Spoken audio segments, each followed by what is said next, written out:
ठीक है। तो हमारे पास कौन है 20 ग्राम रिजल्टेंट टेंपरेचर इज। देखो इसमें दो बॉडीज होंगी, एक हॉट एक कोल्ड। चलो सेपरेट करते हैं, बात करते हैं हॉट बॉडी और कोल्ड बॉडी की। पहले हम इधर लिखते हैं हॉट बॉडी, इधर लिखते हैं कोल्ड बॉडी। ठीक है, देखो हॉट बॉडी कौन है, ये 20 ग्राम ऑफ वाटर है 60 डिग्री सेल्सियस। ठीक है, तो हमारे पास कौन है 20 ग्राम वाटर है, हॉट बॉडी क्या हमारे पास वाटर ही है, 20 ग्राम वाटर किस टेंपरेचर पे है 60 डिग्री सेल्सियस। कोल्ड बॉडी क्या है, कोल्ड बॉडी भी वाटर है with 60 gram of water, cold body भी वाटर है 60 ग्राम ऑफ वाटर, टेंपरेचर क्या है 20 डिग्री सेल्सियस। दोनों को मिक्स किया, द रिजल्टेंट टेंपरेचर इज, तो बेटा इसका टेंपरेचर गिरेगा, इसका टेंपरेचर बढ़ेगा, हॉट बॉडी का टेंपरेचर गिरेगा, कोल्ड का उठेगा। तो मान लेते हैं कि इसका टेंपरेचर गिरते गिरते टी पे आया, इसका टेंपरेचर उठते उठते टी पे आया, है ना बेटा। हीट कौन लूज करेगा, ये और ये गेन करेंगे, इनका टेंपरेचर गिरता जाएगा, इनका टेंपरेचर बढ़ता जाएगा, कॉमन टेंपरेचर लास्ट में टी आ गया। अब प्रिंसिपल ऑफ कैलोरीमेट्री आएंगे बेटा, Q lost by hot body is equals to Q gained by cold body, जितना उसने लूज किया इसने गेन किया, सिंपल।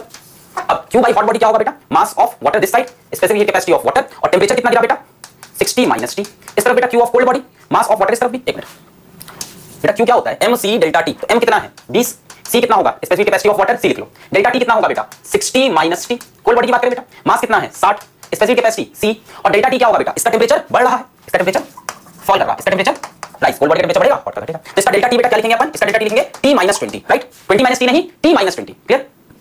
कहां पे रॉन्ग आंसर ऑफ 25 होता है पता नहीं। अच्छा अब क्या होगा बेटा, यहां से c और c कैंसिल, 0 और 0 कैंसिल, 2 3 6 हो जाएगा, तो 60 minus T 2 3 6, 3 into T minus 20, तो ये हो गया 60 माइनस टी 3t माइनस 60। ठीक है, यहां से टी रह गया 60 रह गया, कितना हो जाएगा 60 प्लस 60 120 इज इक्वल्स टू 40। यहां से टी कितना हो जाएगा 4 3 12 30 डिग्री सेल्सियस। बोला यार c 30 डिग्री सेल्सियस। बोलिए कॉन्सेप्ट समझ में आया आपको कैसे करना है, heat loss by hot body is equals to heat gained by cold body. Hot body का C area 300 gram of hot water कितने टेंपरेचर पे है 50 डिग्री सेल्सियस पे। पहले हॉट बॉडी लिख रहे हैं, क्या मेरे पास 300 gram of hot water at 50 degree Celsius, the temperature of 600 gram of cold water, cold body भी वाटर है, कितना है 600 ग्राम, राइजेस बाय 15 डिग्री सेल्सियस। देखो ये अजीब सा, the temperature of 600 gram of cold water rises by 15 degree Celsius. अब इसका टेंपरेचर बताया नहीं है, बताया कि 15 डिग्री सेल्सियस राइज करेगा, temperature of 600 gram of cold rises by 15 degree Celsius. अब इसका टेंपरेचर मान लो x मान ले, तो ये राइज करेगा 15, यानी फाइनल टेंपरेचर क्या है x + 15। इसका टेंपरेचर कहां गया, ये तो पूछा है, ये तो सवाल है, what was the initial temperature of cold water, ये तो पूछा है, what was the initial temperature. हमने कहा x मान लेते हैं, क्या दे रहा है, the temperature of 600 gram of cold water rises by 15, तो बेटा इसका फाइनल टेंपरेचर क्या हो गया x + 15, और यही इसका भी फाइनल होगा बेटा, ये फाइनल टेंपरेचर मिल गया हमको, t की वैल्यू मिल गई, you can say this is t। अब बेटा heat loss by hot body is equals to heat gain by cold body, लगा दो खत्म, q by hot is equals to q by cold. बेटा हॉट बॉडी का mass कितना है 300 into specific capacity c, delta t क्या होगा बेटा 50 minus x minus 15, 50 minus x minus 15, ये हो जाएगा ना डेल्टा t 50 माइनस दिस है ना, is equals to heat gain by cold body 600 specific capacity c, और डेल्टा t कितना बेटा 15, ये तो दे ही रखा है, राइजेस बाय 15 डिग्री सेल्सियस, तो इनटू 15, c से c कैंसिल, 300 से 600 2 हो जाएगा, ये हो गया 50 minus x minus 15 is equals to 300 से 600 c से कैंसिल 2 इंटू 15 कितना हो गया 30, ओके c से c मर गया, डबल जीरो से डबल जीरो कैंसिल, 3 2 6 2 15 30 हो गया, तो कितना हो गया 50 minus 15 35 minus x is equals to 30। यहां से बेटा x कितना, ठीक है, क्या कंटेन करता है 20 ग्राम ऑफ वाटर। देखो एक चीज समझो, वेसल का टेंपरेचर वही होगा जो उसके कंटेंट का टेंपरेचर होता है, ये बात याद रखेंगे।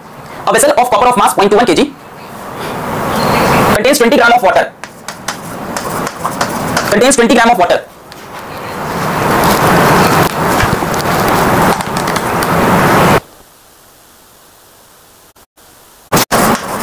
ठीक है, इस पर भी है बाय कोल्ड बॉडी। अब बेटा हॉट बॉडी कौन है, एक तो वाटर है,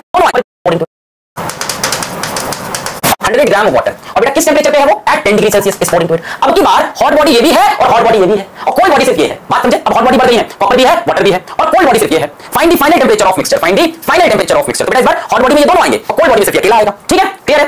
find the final temperature of mixture, बेटा फाइनल टेंपरेचर T मान लेते हैं अपन। अब देखो ध्यान से इस बार, heat lost by hot body is equals to heat gain by, अब कौन बात बनाएगा पूरा हॉट कोल्ड, अब तो समझो कहानी, heat lost by hot body heat gain by cold body. अब बेटा हॉट बॉडी कौन है प्लस एक आपका कॉपर वेसल है, कॉपर वेसल है, वेसल ऑफ कॉपर, एक आपका कॉपर वेसल है, और कोल्ड बॉडी कौन है बेटा वाटर है, तो Q ऑफ वाटर लिख लिया बस बेटा। mc डेल्टा t लगाता चल बेटा, ये 80 डिग्री सेल्सियस पे, ये 80 डिग्री सेल्सियस पे अपने आप।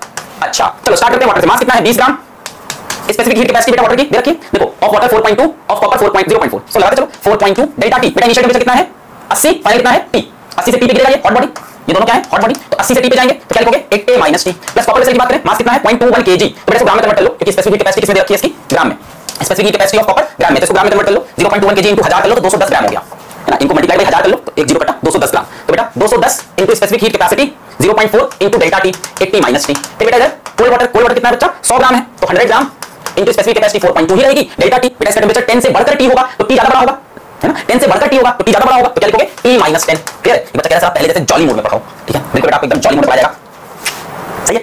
10 पढ़ाई चल रही है, ठीक है, 20 चलो आगे भागते हैं। ये ध्यान रखिए बेटा, इसके लिए मैं यूज करूंगा सिंबल कैपिटल C, है ना बेटा। इसकी खास बात क्या है, ये मास पे डिपेंड करती है, मास पे डिपेंड करती है, ठीक है, और जो अपनी स्पेसिफिक हीट कैपेसिटी थी, स्पेसिफिक हीट कैपेसिटी वो सिर्फ मटेरियल की होती है, वो सिर्फ मटेरियल पे डिपेंड करती है, ठीक है। स्पेसिफिक कैपेसिटी डेंसिटी जैसा, कैसा डेंसिटी जैसा मटेरियल की होती है, ठीक है। कॉपर का छोटा सा वेसल लो, कॉपर का बड़ा सा वेसल लो, है ना, कॉपर का रॉड ले लो, सबकी स्पेसिफिक कैपेसिटी क्या रहेगी 0.4 joule per gram degree Celsius, ठीक है ना। तो ये स्पेसिफिक कैपेसिटी मटेरियल पे डिपेंड करती है और हीट कैपेसिटी मास पे भी डिपेंड करती है, ठीक है।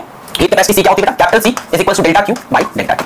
Capital C is equals to delta Q by delta T, ये इसका फॉर्मूला है, delta Q by delta T, है ना। अब डेल्टा क्यू की चाहो तो वैल्यू रखो, डेल्टा क्यू की वैल्यू होती है M C delta T upon delta T, delta T capital C is equals to M into small C, capital C is equals to M into small C. Capital C देखो mass पे depend करता है और small C मास पे depend नहीं करता, capital C मास पे depend करता है। Small C property of material है, स्मॉल सी क्या है? स्पेसिफिकेशन पे डिपेंड करती है। क्या चीज है बेटा? This is property of material, property of material है, ठीक है। वाटर का एक जल लेके आओ, वाटर का कुआं खोद लो, specific capacity of water 4.2 joule per gram degree Celsius, ठीक है। 1 कैलोरी ग्राम पर डिग्री सेल्सियस। 1 ग्राम पानी का टेंपरेचर 1 डिग्री बढ़ाने के लिए 1 कैलोरी हीट की जरूरत होती है। 1 ग्राम पानी का टेंपरेचर 1 डिग्री बढ़ाने के लिए कितनी? हां ये ठीक है। की हीट कैपेसिटी और 50 ग्राम पानी की हीट कैपेसिटी अलग-अलग होगी कि सेम होगी? मेरे ख्याल से अलग-अलग होगी कि सेम होगी? बताएं। 420 बता रहे हैं क्यों बेटा? Heat capacity C is equals to m into C, mass कितना है 100 ग्राम और specific capacity 4.2 joule per gram degree Celsius. Gram gram cancel, point से हटा, 420 जूल पर डिग्री सेल्सियस, है ना। साफ-साफ दिख रहा है किस पे डिपेंड कर रहा है? मास पे डिपेंड कर रहा है, क्लियर है। इतनी हीट लगेगी to raise the temperature of 100 gram of water, तो required to raise the temperature of a body. अगर यहीं पे यूनिट मास लिखा होता तो क्या बोलते? Specific heat capacity, raise the temperature of body through 1 Kelvin is called its heat capacity, ठीक है। यहीं पे लिखा होता amount of heat required to raise the temperature of a unit mass of body, तो क्या लिखते हैं? स्पेसिफिक लिखते हैं, क्लियर है? Clear.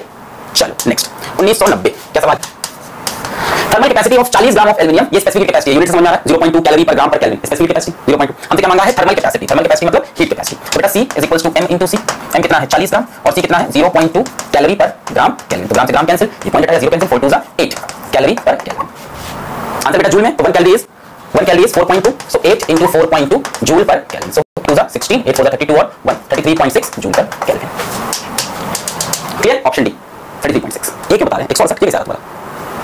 The identity Celsius while the other one is at 0 degree